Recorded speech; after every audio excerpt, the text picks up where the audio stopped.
Konnichiwa minasang mga kababayan ko rito sa Japan. For today's vlog ay yung policy na bagong nilabas ngayong April 1, 2026 regarding sa bicycle policy. Na kung malalaman nyo, talagang naghigpit na ang Japan regarding sa bagong rules na yan kasi last 2024 and 2025, marami kasing mga aksidente. So, talagang ipapatupad na nila ngayon. Kaya pag nahuli ka, wala nang reason. Talagang titikitan ka na kagad. At ang ibibigay nilang ticket sa'yo is blue ticket o kaya ang tawagin ay aokipu. So, ibig sabihin, pag tinikitan ka nun, pwede mo siyang bayaran sa loob ng 1 linggo sa kombini. Pero pag hindi mo na bayaran yan, pwede kang isyuhan ng red ticket o kaya makaka-apekto sa renewal ng visa mo. Kaya hanggat maaari, isettle mo yan. Pag once na may violation ka, isettle mo yan. Malapit lang naman kung saan-saan dyan. Marami namang kombini. Basta lagi ka lang mag-iingat ka bayan. Sundin yung mga rules dito sa Japan regarding sa mga bicycle rules. Kasi mahirap. 6000 円 sa ating mga 自転車は車道 dito sa Japan.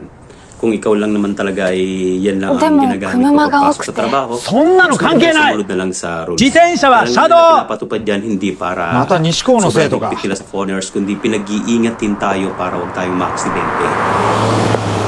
Kahit papano, bumuhay tayo ng maayos sa Japan. Kasi kung tutuusin, lagi naman iniisip ng gobyerno ng Japan is safety first palagi yan. Kahit saan, talaga nangunguna sila sa safety first.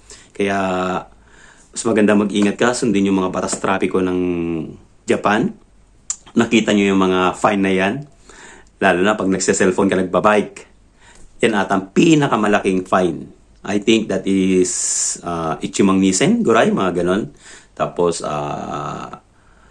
videoing sa paligid while biking. Yan ang mga policy. Tapos naka-headset ka while biking, nakapayong ka while biking. Yan ang mga dapat iwasan mo. Tapos 2 bike lane rules, bawal yan. Kailangan 1 lane lang.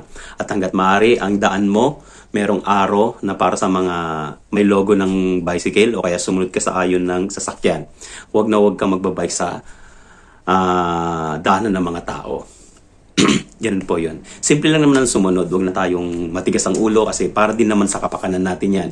Kung ayaw mong maabala, sumunod ka na lang. Kasi mas mananaig pa rin sila at mas ipapatupad pa rin nila at mas pipiliin pa rin nila ang kultura nila at susundin talaga nila kaysa tayo ang sundin nila. So ikaw na naninirahan sa Japan, sana sundin mo ng maayos ang rules nila para wala tayong magiging problema at wala tayong magiging problema sa rules ng pinapatupad nila at sa visa, madali lang ang pagre-renew. So yun lang para sa kaalaman ng bilang isang kababayan natin na umuwi sa Japan. Make sure to hit that subscribe button down below and turn on notifications so you never miss out on any of our exciting new videos. Keep on leaving me.